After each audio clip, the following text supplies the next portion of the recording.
We need peace, we choose freedom. We need peace, we choose freedom.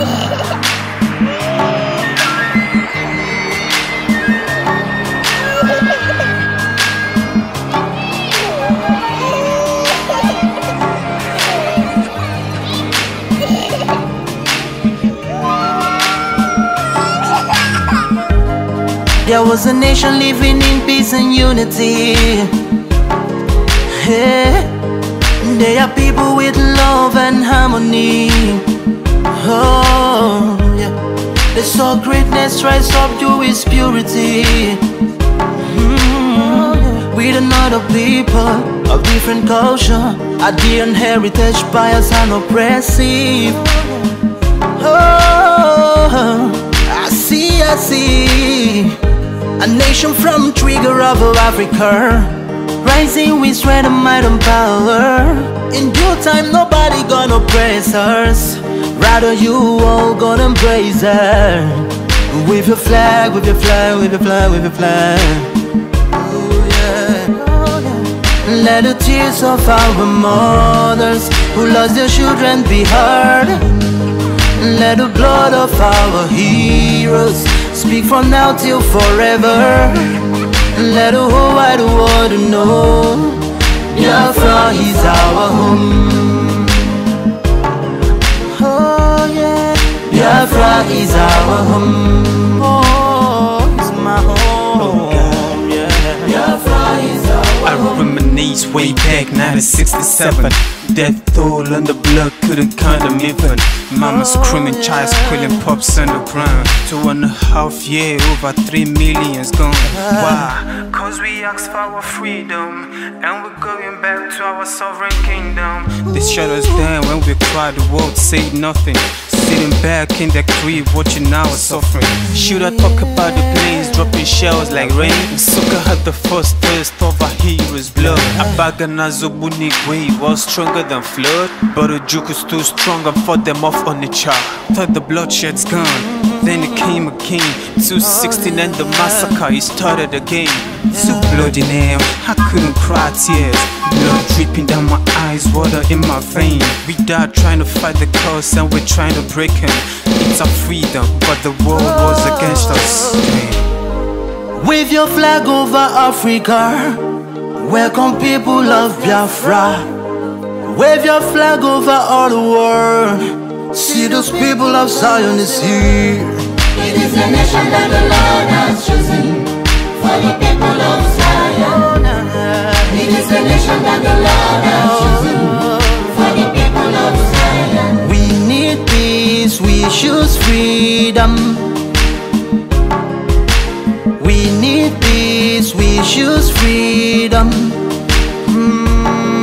Hey. Let the tears of our mothers who lost their children be heard. Let the blood of our heroes speak from now till forever. Let the whole wide world know Biafra is our home.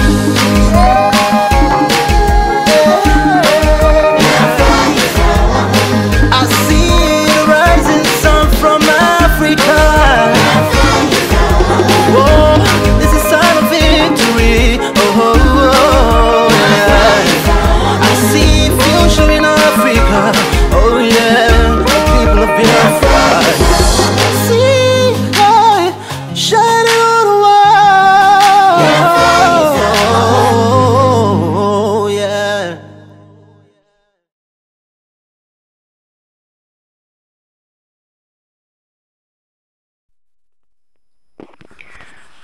We're now going to do part 7, which is the conclusion of this booklet titled Biafra, The Case for Independence by Jeffrey Birch and Dominique St. George.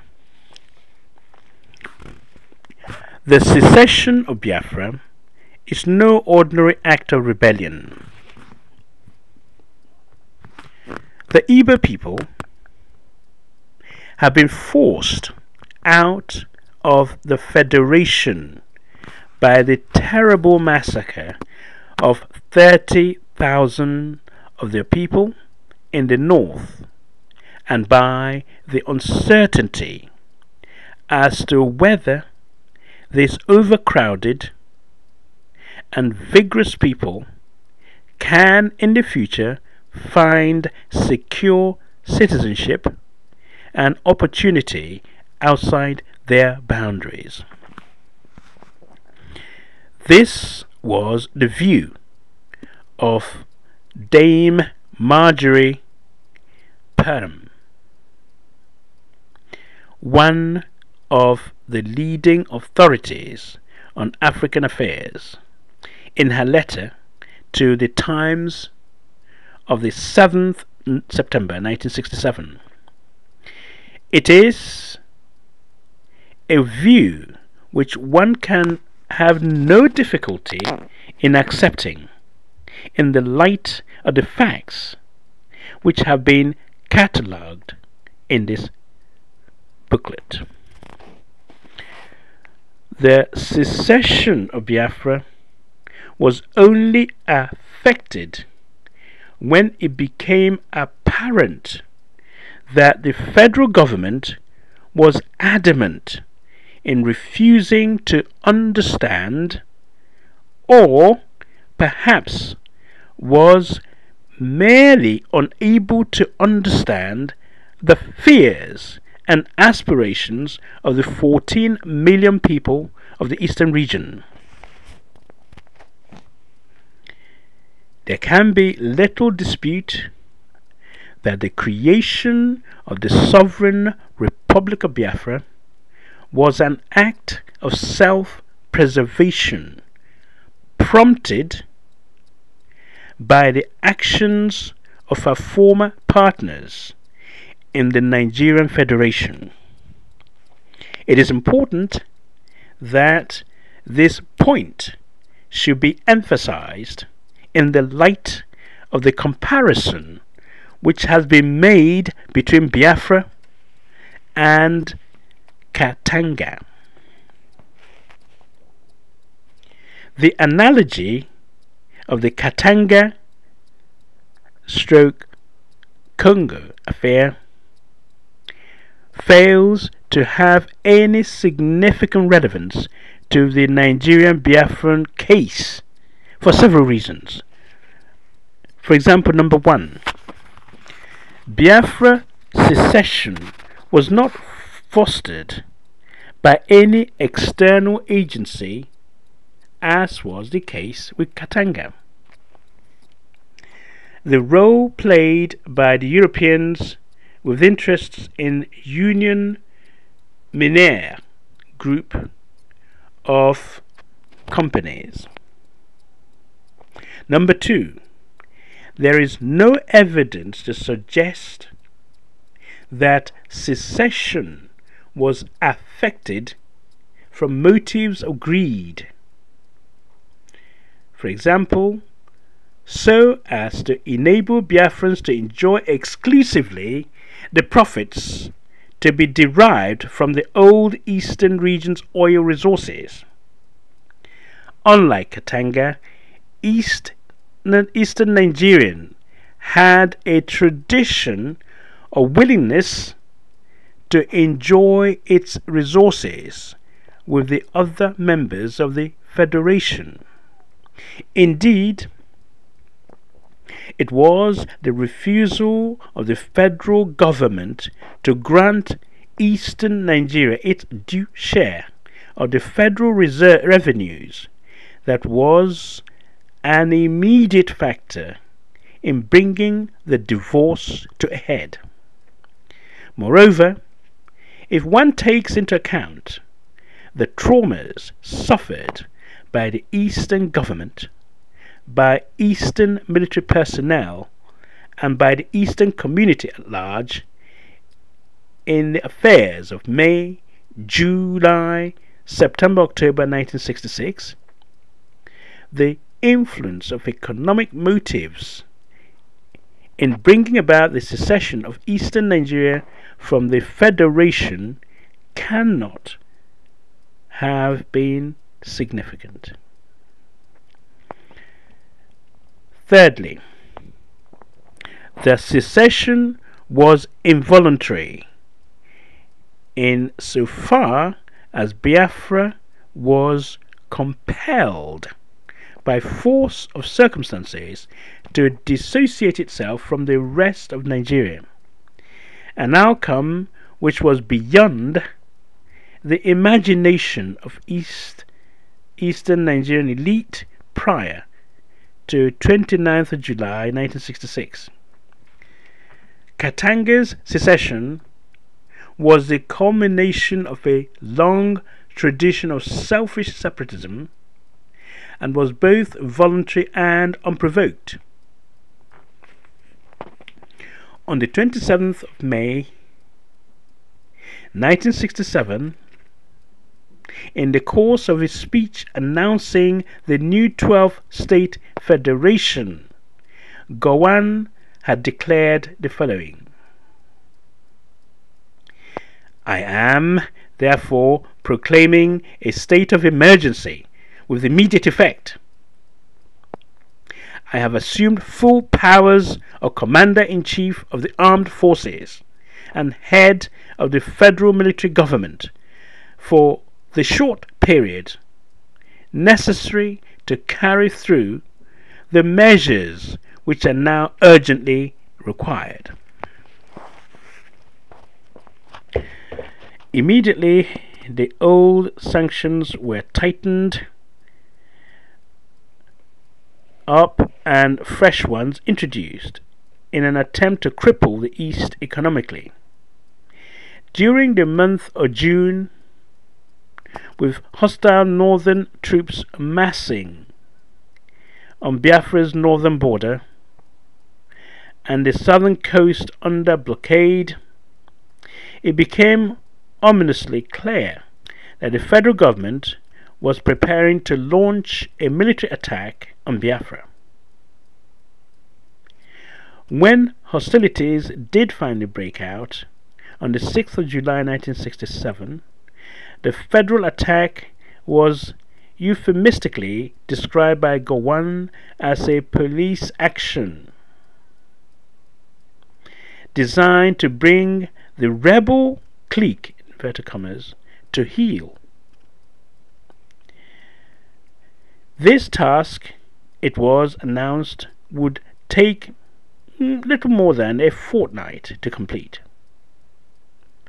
However, having regard to such factors as the limited forces of the adversaries, the vast and difficult terrain on which the war would have to be fought, the onerous climatic conditions, and above all, the resolve and determination of the Biafrans to resist any further threat to their life and happiness, Gowon's estimation of the task before him was, and has subsequently been proven to be, to say the least, rather naive.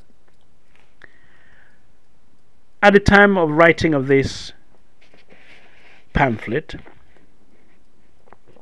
the war had just entered its 7th month, and despite a great superiority of arms on land, sea, and air, the federal forces show no sign of breaking Biafra's resistance. To the impartial observer, it appeared that the federal government's understanding of the situation was far from complete, not only because they believed they were faced with the mere task of bringing a few rebellious Igbos to justice, but also because they assumed that the minority elements in Biafra society were strongly opposed to Ojukwu's government. Walter Schwartz, writing on The Guardian, 7th of December 1967, tends to enforce this view. And I quote, "A big disappointment for the federal side has been lack of progress in the non-Igbo parts of Biafra. The assumed reluctance of the non-Igbos, a third of Biafrans, to secede with the Ojukwu is seen in Lagos as a main justification for fighting the war. However, after 5 months, federal troops have not managed to capture even these non-Igbo areas.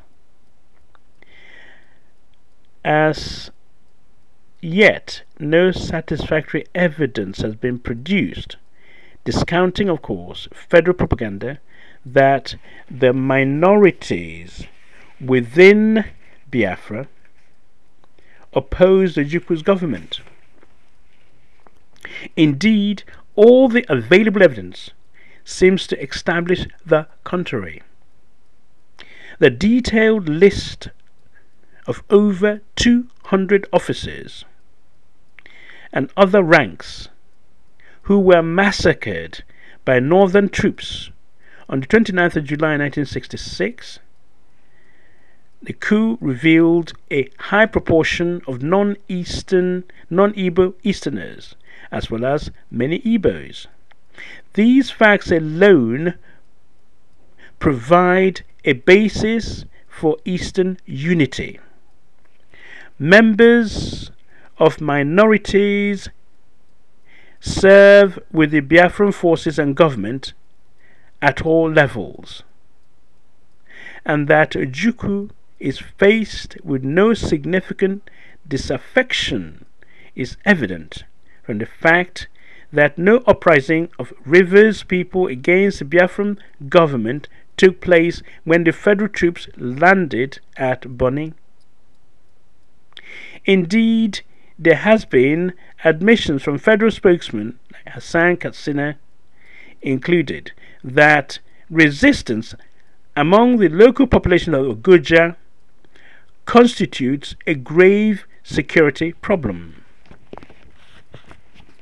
However, military victory by one side or by the other must be discounted as a lasting means of settling the problems of Nigeria. Let me repeat that. However, military victory by one side or the other must be discounted as a lasting means of settling the problems of Nigeria. Only a negotiated settlement is likely to be a permanent one. Every observer who has witnessed Biafra at war has reported the conviction of Biafrans at every level of society that they are fighting a patriotic war for individual and national survival, and that they are prepared to fight to the last. It is a most serious indictment of the British press that scarcely any of these observers have been British. Indeed, at the time of writing, no British correspondent have visited Biafra, unless it be in the wake of federal troops since Frederick Forsyth of the BBC left in September. In those few instances where foreign correspondents have been permitted to follow federal troops into Biafra, their reports have been consistent in establishing the desertion of Igbo township and villages by their inhabitants. There are also persistent reports of massacres of the civilian population taking place everywhere the Igbo civilians remained in their homes. There would indeed seem to be ample evidence to support the observation that any military success by the Federal Army will leave Nigeria with only the soil of Biafra to rule over. To the Biafran, the onslaught of federal troops signals the extension of his own home of the 1966 massacres in the North.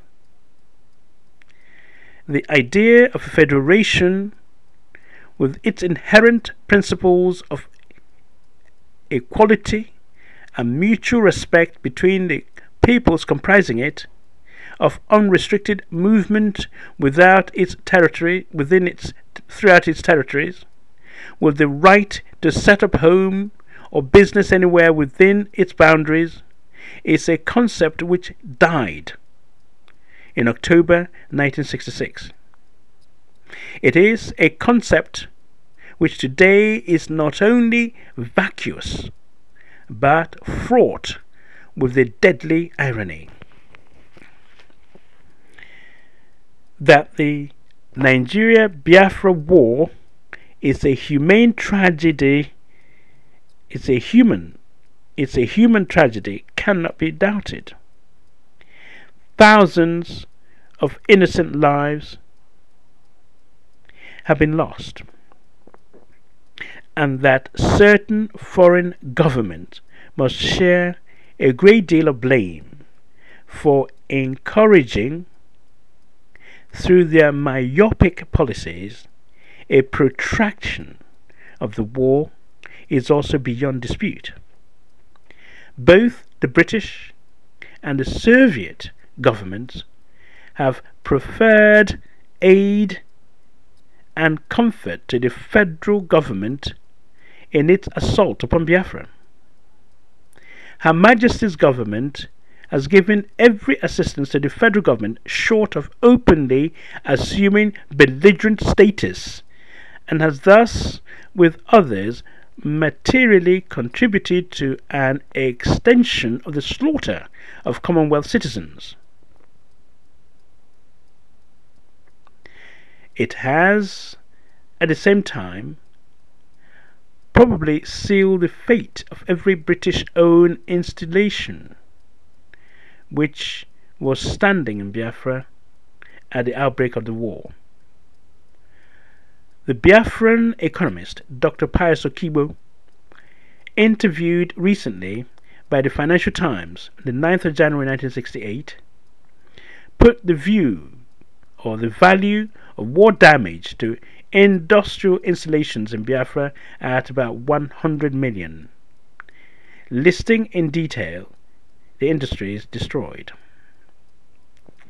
The act of supplying what were oddly described as defensive arms to the federal government has seriously detracted from the neutral position which Her Majesty's government is being strongly and repeatedly urged to adopt towards the disputants in this conflict.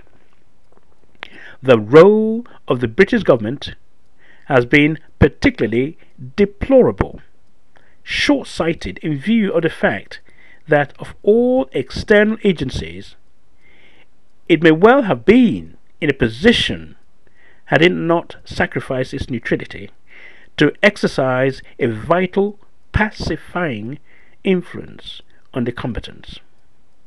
Her Majesty's government have chosen to ignore a general consensus of opinion in Britain among those who wished to arrest Nigeria's acts of self-immolation, that Britain should maintain a strict neutrality in this conflict. Only in such circumstances can there be any hope of our contributing to a settlement of the dispute through mediation. Amongst others, this would seem to be the view of the parliamentary Conservative, the Liberal parties, of the Church of England, the Methodists, and the Church of Scotland. It was therefore particularly sad to note the reports appearing in The Guardian, The Times, and the Daily Telegraph on the 3rd of January 1968, to the effect that the British government had resumed its sale of arms to the federal government. It is now time for everyone concerned by this senseless and savage slaughter to exert all possible pressure on those in a position to influence the combatants. The Organization of African Unity, the Commonwealth Secretariat, the United Nations organizations, and the British government. In bringing such pressure to bear, realism and justice dictate that no lasting settlement can be achieved at the expense of Biafran sovereignty. Biafra must be recognized by Nigeria and the international community at large, for no surrender can humanity be expected of her people for reasons of self-preservation alone. They are fighting for their very existence and cannot in such circumstances be expected to renounce their autonomy. When the basic freedoms and the very lives of millions are at stake, arbitrarily imposed colonial boundaries must not be allowed to prevail. World opinion must demand that the Lagos government withdraw their troops from Biafra, accept this new nation's existence, and be prepared to negotiate the closest form of economy or economic union possible after the bloodshed. To encourage this process, it is incumbent upon all those countries at present supplying armaments to cease supplying forthwith. Let those who live in dread of balkanization, those who detest the thought of any readjustment to the international community, remember that national unity is a condition precedent to international unity. Public opinion should not hesitate to make it known that where human lives are being lost in their thousands, humanity must take precedence over diplomatic niceties and superficial self-interest. Thank you.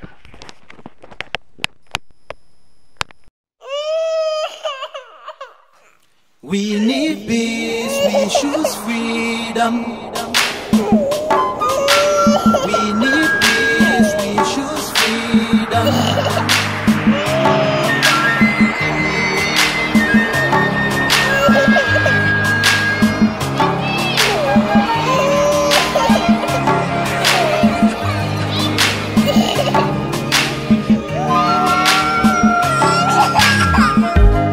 There was a nation living in peace and unity. Hey, they are people with love and harmony. Oh, yeah. They saw greatness rise up to its purity. With another people of different culture, a dear heritage, bias and oppressive. Oh, I see. A nation from trigger of Africa, rising with strength and might and power. In due time nobody gonna praise us, rather you all gonna embrace her. With your flag, with your flag, with your flag, with your flag. Oh yeah. Let the tears of our mothers who lost their children be heard. Let the blood of our heroes speak from now till forever. Let the whole wide world know Biafra is our home. Oh yeah, Biafra is our home. Oh, it's my home. Yeah. Biafra is our I reminisce way back 1967. Death toll and the blood couldn't count them even. Mama screaming, child squealing, pops on the ground. 2.5 years, over 3 million's gone. Why? Cause we asked for our freedom, and we're going back to our sovereign kingdom. They shut us down when we cried, the world said nothing. Sitting back in the crib, watching our suffering. Should I talk about the planes dropping shells like rain? Suka had the first taste of a hero's blood. Abagana Zobunigwe was stronger than flood, but the juke is too strong and fought them off on the chart. Thought the bloodshed's gone, then it came again. 216 and the massacre, it started again. So bloody now, I couldn't cry tears. Blood dripping down my eyes, water in my vein. We died trying to fight the cause and we're trying to break him. It's our freedom, but the world was against us. Wave your flag over Africa. Welcome people of Biafra. Wave your flag over all the world. See those people of Zion is here. It is a nation that the Lord has chosen for the people of Zion. It is a nation that the Lord has chosen for the people of Zion. We need peace, we choose freedom. We need peace, we choose freedom. Hey. Let the tears of our mothers who lost their children be heard. Let the blood of our heroes speak from now till forever. Let the whole wide world know Biafra is our home.